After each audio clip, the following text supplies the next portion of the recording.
Préparez-vous pour un voyage effrayant dans l'inconnu. Dans cette vidéo, nous plongeons dans le monde terrifiant des autopsies et des mystères qui entourent la morgue. Que se passe-t-il lorsque l'incertitude s'installe dans un environnement aussi sombre? Cette semaine, nous lancerons une série de récits intitulés « Ce que les autopsies n'ont pas révélé ». Ne manquez pas notre première histoire, où nous dévoyons les secrets énigmatiques qui restent cachés dans les salles froides de la morgue. Regardez maintenant et découvrez les aspects effrayants que les autopsies peuvent dissimuler. Le silence dans la salle d'autopsie m'a toujours dérangé. Pas le genre de silence ordinaire, vous voyez, celui que l'on trouve quand on est seul chez soi. Non, celui-ci était différent. C'était un silence lourd, chargé d'histoires qui n'auraient jamais dû être racontées, ou peut-être jamais comprises. L'odeur de formol envahissait l'air d'une manière presque poisseuse, imprégnant tout, même mes pensées. La lumière était faible. Des ampoules jaunes suspendues à des fils mal fixés semblaient lutter pour garder leur éclat. Le sol en carrelage blanc, usé par le temps, reflétait d'une manière troublante les corps recouverts de draps blancs et froids. Avez-vous déjà pénétré un lieu où vous avez immédiatement ressenti que vous n'aviez rien à y faire? Que quelque chose clochait. J'ai toujours eu cette impression en entrant ici. Et ce soir-là, elle était plus forte que jamais. J'avais vu beaucoup de choses étranges en tant que médecin légiste, mais ce qui s'est passé en 1959, dans les monts Oural, au col Dyatlov, était différent de tout ce que j'avais pu voir. Et maintenant, des années plus tard, on m'a demandé de rouvrir le dossier, revivre ses souvenirs. J'avais l'habitude d'être sceptique, je l'ai toujours été. Mais les corps qui sont apparus sur cette montagne m'ont empêché de dormir. Et je n'ai jamais vraiment compris pourquoi. Tout avait commencé de manière trop normale. Un groupe de jeunes aventuriers, pleins d'énergie, tous expérimentés et bien préparés pour le climat brutal des Ourals. Le chef, Igor Dyatlov, n'avait que 23 ans, mais il était déjà respecté pour son organisation méticuleuse et son leadership sans faille. Le genre de leader qu'on suit sans poser de questions, même quand tout en vous crie qu'il vaudrait mieux ne pas y aller. La première fois que j'ai reçu les corps, l'air froid de la morgue semblait pire qu'à l'accoutumée. Cette nuit-là, j'ai senti que j'allais voir quelque chose qui allait changer à jamais ma façon de voir le monde. À l'époque, mes cheveux étaient encore bruns et nombreux, contrairement à aujourd'hui où il ne me reste plus que quelques mèches blanches, souvenir des nuits blanches que l'affaire Dyatlov m'a apportées. Aujourd'hui, je suis assis ici, 60 ans plus tard, à revisiter des rapports qui n'auraient jamais dû être rouverts. Une partie de moi espérait que le temps aurait effacé l'angoisse que j'ai ressentie en examinant ces corps pour la première fois. Mais au contraire, plus les années passent, plus les détails me hantent. Je peux presque sentir le vent glacial de cette montagne en tournant les pages jaunies, comme s'il s'infiltrait à travers les fissures de la mémoire. Le premier corps que j'ai vu dans cette salle froide était celui de Yuri Doroshenko. Même après des semaines passées dans la neige, il y avait encore quelque chose de troublant dans son expression. Son corps était à moitié nu, ce qui était déjà une anomalie en soi. En hiver en Russie, aucune personne saine d'esprit ne quitte sa tente sans être entièrement habillée. Encore moins par des températures de moins 30 degrés Celsius. Mais ce qui a vraiment attiré mon attention, ce sont les brûlures sur ses mains, comme s'il avait désespérément essayé de se réchauffer, ou, qui sait, de lutter contre quelque chose. À l'époque, je me souviens clairement de l'équipe médico-légale qui parlait de l'hypothèse du paradoxe de l'hypothermie. Cela se produit lorsque, dans les dernières étapes du gel, le corps se désoriente et la personne ressent une forte chaleur, ce qui la pousse à enlever ses vêtements. C'est plausible, dans une certaine mesure. Mais pourquoi tous les corps n'étaient-ils pas à moitié nus? Et pourquoi certains présentaient-ils des blessures internes graves, comme des côtes cassées et des fractures du crâne, sans aucun signe de traumatisme externe? Ah, excusez-moi, je m'avance un peu trop. Permettez-moi de revenir en arrière et d'expliquer cela plus clairement. Lorsque nous avons commencé à enquêter sur ce qui s'était passé au col Dyatlov, tout semblait étrange dès le début. Ils avaient installé leur campement sur une pente, un endroit relativement sûr. D'après les experts, il n'y avait aucun signe évident d'avalanche. Pas de glissement de neige significatif, pas de gros blocs de glace qui auraient pu justifier les blessures des corps. Alors, pourquoi la tente avait-elle été découpée de l'intérieur vers l'extérieur?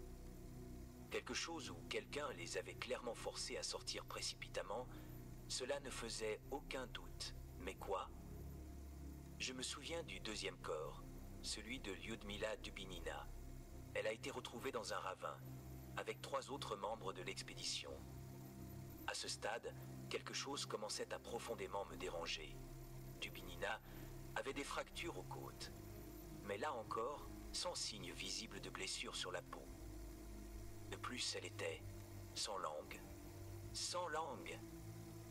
C'est le genre de choses que l'on pense ne voir que dans les cauchemars. Mais c'était là, devant moi, en chair et en os, ou plutôt en l'absence de ceci. Si vous avez une théorie sur la façon dont Dubinina a perdu sa langue, laissez votre commentaire.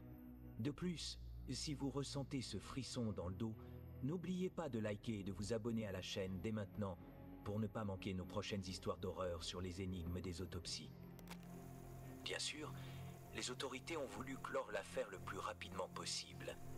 À cette époque, tout ce qui pouvait ressembler à une défaillance du système soviétique était rapidement enterré, aussi bien au sens propre qu'au figuré. La première conclusion officielle était vague, mort sous l'effet d'une force inconnue. Mais, en tant que médecin habitué à lire la vérité dans le silence des morts, je savais qu'il y avait plus derrière ces visages gelés. Ils ont essayé de faire passer la théorie de l'avalanche, mais cela n'avait aucun sens. Il n'y avait pas de preuves solides, et d'après les analyses, ils savaient ce qu'ils faisaient. Ces jeunes étaient des experts, ils connaissaient bien le terrain. Le dossier est resté en suspens pendant des années, mais les théories n'ont jamais disparu. Certains parlaient d'attaque des Mansi, le peuple autochtone de la région, mais il n'y avait aucune preuve de conflit. Et d'ailleurs, les Mansi n'étaient pas connus pour agir avec violence. D'autres évoquaient quelque chose de bien pire. Au cours des derniers mois, des témoignages d'ovnis ont commencé à émerger. Une lumière verte dans le ciel. Cette même nuit-là, 2 autres groupes d'expédition, dans des régions voisines, ont affirmé avoir vu des lumières étranges planer au-dessus des montagnes. Et pour couronner le tout, il y avait des niveaux inexplicables de radiation sur les vêtements de certains corps. De la radiation.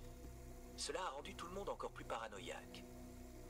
Je me souviens d'avoir examiné Semyon Zolotaryov, le plus âgé du groupe et le plus énigmatique.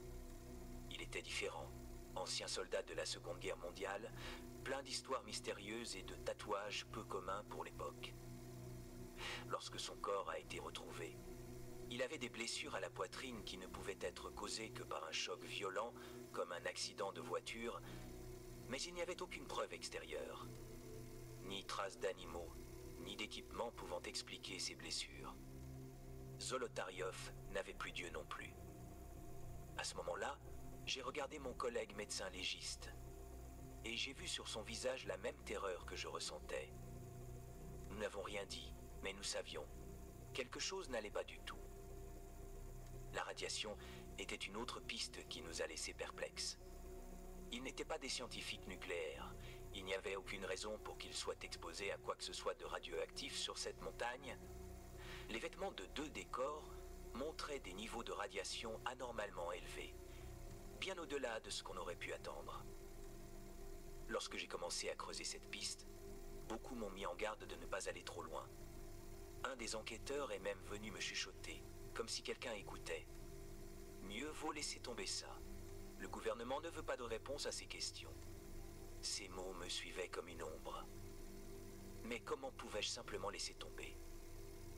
Les brûlures, les corps sans yeux ni langue, la radiation, les fractures internes inexplicables.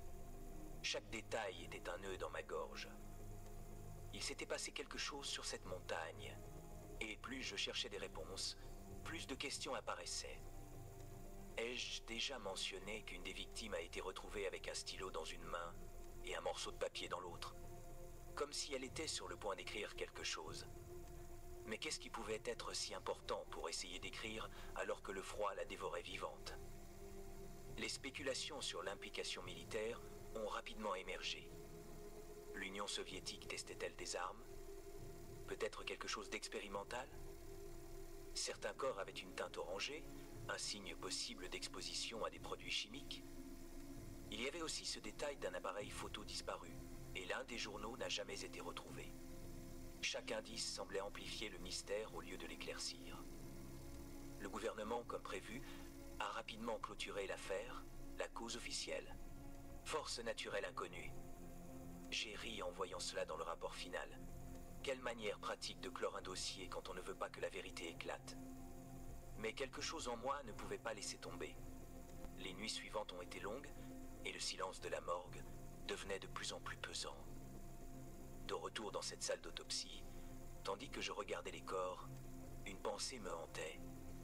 Et si la vérité était encore plus effrayante que tout ce que nous pouvions imaginer? Des années ont passé depuis que j'ai touché pour la première fois la peau glacée de ces jeunes, mais le sentiment qu'il y avait quelque chose de caché sous chaque couche de glace, sous chaque détail apparemment évident, ne m'a jamais quitté. C'est étrange, comme le temps peut brouiller la ligne entre ce qui est réel et ce que notre esprit invente pour combler le vide.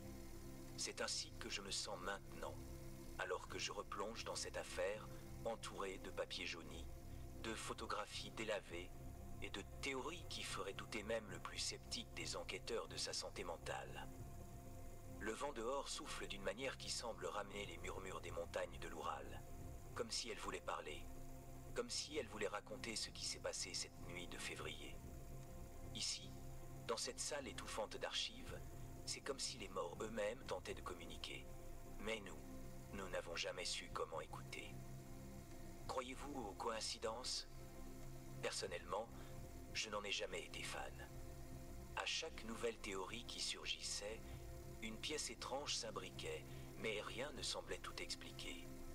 J'ai fouillé les détails, cherchant ce que j'avais pu manquer, quand je suis tombé sur quelque chose que j'avais ignoré à l'époque. Quelque chose qui m'a glacé sur place. La dernière photo. Parmi les négatifs récupérés sur les appareils des jeunes, il y avait une image jamais largement diffusée, qui montrait une silhouette obscure, une tache, debout entre les arbres, au loin. Quand je l'ai vue pour la première fois, j'ai pensé que c'était juste une ombre étrange, peut-être un défaut de la caméra, mais maintenant, avec tous les événements inexplicables en tête, cela ressemblait à un avertissement. J'ai cessé de respirer un instant, mes doigts picotants en tenant la photo. Était-ce un homme ou quelque chose de plus grand, plus dense? Une ombre qui s'étendait au-delà de ce que la pellicule pouvait capturer. Zinaïda, l'une des alpinistes, avait écrit dans son journal quelque chose qui, jusqu'alors, me semblait être une plaisanterie, une blague interne entre eux. Maintenant, nous savons que l'homme des neiges est réel. J'avais ignoré cela à l'époque, comme beaucoup d'autres. Un délire, pensais-je. Mais maintenant, je ne savais plus. Laissez-moi vous raconter quelque chose qui n'est pas dans les rapports officiels. Quelque chose qui me hante encore aujourd'hui. Sur le corps de Semyon Zolotaryov, l'étrange vétéran de la Seconde Guerre mondiale, nous avons trouvé une marque que personne n'a su expliquer. Un tatouage? Oui, mais pas n'importe quel tatouage. C'était un pentagramme, inhabituel même pour l'époque. Je suis resté des heures à observer ce symbole dans le laboratoire, essayant d'en tirer un sens. Il était le plus âgé du groupe, le seul qui semblait décalé parmi les jeunes. Un survivant de guerre, quelqu'un qui aurait dû être le mieux préparé à affronter ce qu'ils ont vécu.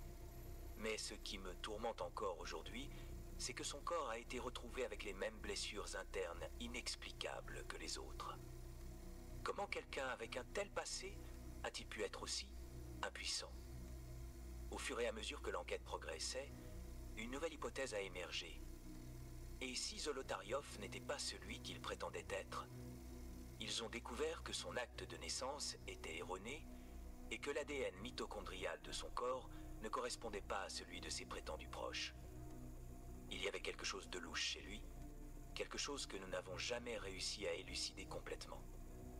Les rumeurs rumeurs selon lesquelles il serait un agent du KGB se sont renforcées, mais cela ne faisait que soulever davantage de questions. S'il était là en mission pour le gouvernement, que cherchait-il? Que savait-il? Et puis, il y avait les lumières. Ah, les lumières vertes dans le ciel. Je sais ce que vous pensez. Des ovnis, bien sûr, le vieux cliché, mais... Écoutez, 2 autres expéditions, non loin du col Dyatlov, ont rapporté avoir vu les mêmes lumières cette nuit-là. Je ne dis pas que je crois aux extraterrestres. Je n'en suis pas encore là. Mais si vous aviez été là, dans l'obscurité, dans le froid mordant, avec ces montagnes imposantes autour de vous, et que vous aviez vu quelque chose briller dans le ciel, quelque chose qui n'avait rien à faire là, vous auriez couru, tout le monde aurait couru. En suivant les traces dans la neige, nous avons remarqué quelque chose de troublant. Il n'y avait pas eu de course, il n'y avait pas eu de panique, du moins pas dans les empreintes. Elles étaient fermes, décidées, comme si les 9 jeunes étaient sortis de la tente, parce qu'ils voulaient sortir. La question était, pourquoi?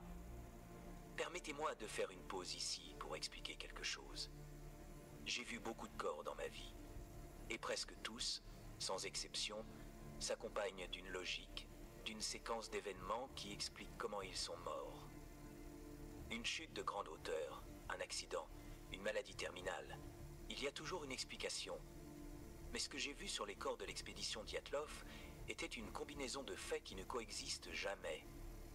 Des fractures internes qui ne pouvaient être causées que par une force immense. Pourtant, aucune trace extérieure de traumatisme. Radiation sans source. Corps dénudés dans le froid, sans raison apparente. Des langues et des yeux disparus. Je pose encore une fois la question. Pourquoi? Et puis, les réponses les plus absurdes sont arrivées. D'abord, l'avalanche. C'était la théorie que le gouvernement a essayé de nous faire avaler pendant des années. Selon eux, une avalanche aurait enseveli le camp, forçant les jeunes à fuir précipitamment. Bien sûr, ce serait une explication simple, commode. Mais, comme je l'ai déjà dit, il n'y avait aucun signe de glissement de neige important. Rien n'indiquait que la tente avait été ensevelie. De plus, les blessures sur certains corps ne correspondaient pas à celles d'une avalanche classique. Je ne dis pas qu'une avalanche est impossible, mais si c'était le cas, c'était d'un type très particulier, quelque chose de rare. Les autopsies ont révélé autre chose, quelque chose qui s'est perdu dans les rapports. Dyatlov et les autres essayaient de revenir à la tente. 3 des corps ont été retrouvés en direction du campement. Pourquoi fuirait-il pour ensuite tenter de revenir? Si c'était une avalanche, on ne retournerait pas là d'où l'on s'était enfui, n'est-ce pas? Cette théorie ne tient tout simplement pas debout. Avec le temps, de plus en plus de théoriciens ont commencé à proposer une explication qui m'a mis mal à l'aise. Des armes secrètes. Oui, il y avait des essais militaires dans la région. Radiation, blessure interne inexplicable. Cela pourrait-il être dû à une explosion expérimentale? Un missile? Un test d'impact d'onde de choc? Mais alors, pourquoi ce silence? Et pourquoi certaines autorités militaires étaient-elles sur place, avant même que les premières équipes de secours en arrivent? Chaque élément de cette histoire apportait plus d'ombre que de lumière. Mais ce qui m'a vraiment empêché de dormir, c'est l'idée qu'ils n'étaient peut-être pas morts de froid. Ils ne fuyaient pas seulement, ils fuyaient quelque chose.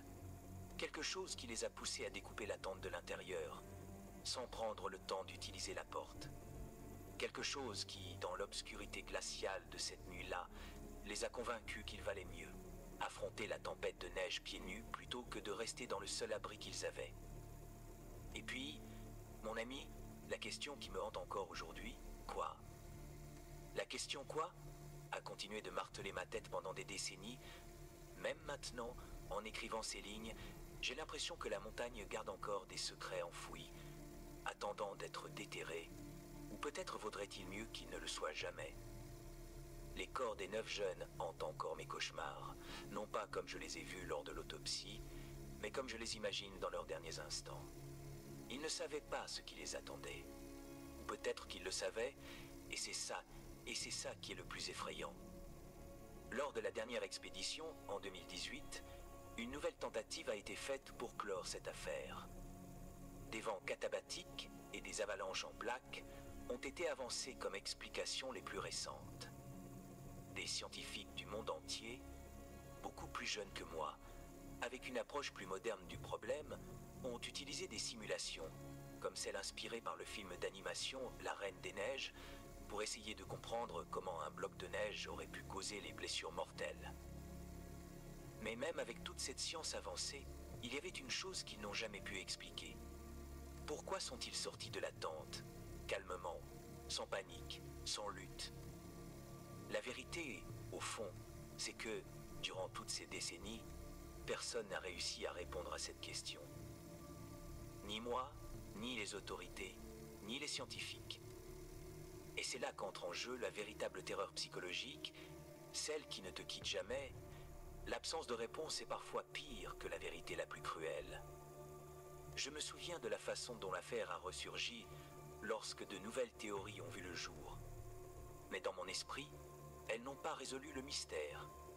Elles ont simplement détourné l'attention de la seule chose qui m'a toujours semblé importante, l'intention. Qu'est-ce qui a poussé ces jeunes, pourtant expérimentés, à prendre une décision qui, pour chacun d'entre nous, semblerait absurde? Abandonner la sécurité, toute logique de survie, et marcher sans précipitation vers une mort certaine. Dans les anciens dossiers, il y avait une note d'un officier du gouvernement soviétique, qui n'a jamais été rendue publique, mais que j'ai eu le privilège de lire. Elle disait de manière très directe: il n'y aura plus d'enquête. L'affaire est classée par ordre supérieur. Aucune nouvelle information ne sera donnée à la presse. Je n'étais pas assez naïf pour penser que c'était la fin. C'était, en réalité, le début du silence. Un silence qui, jusqu'à aujourd'hui, résonne dans les théories farfelues d'ovnis, de conspirations militaires et de créatures surnaturelles qui ont surgi autour de cette affaire.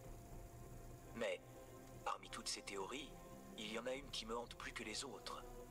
Et ce n'est pas parce qu'elle est la plus fantastique, mais parce qu'elle est la plus plausible.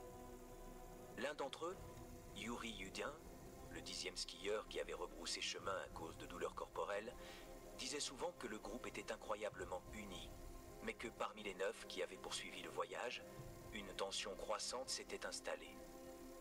Il n'a jamais été clair sur la raison, mais j'ai commencé à me demander, et s'il y avait eu un type de conflit, quelque chose qui aurait échappé aux autres?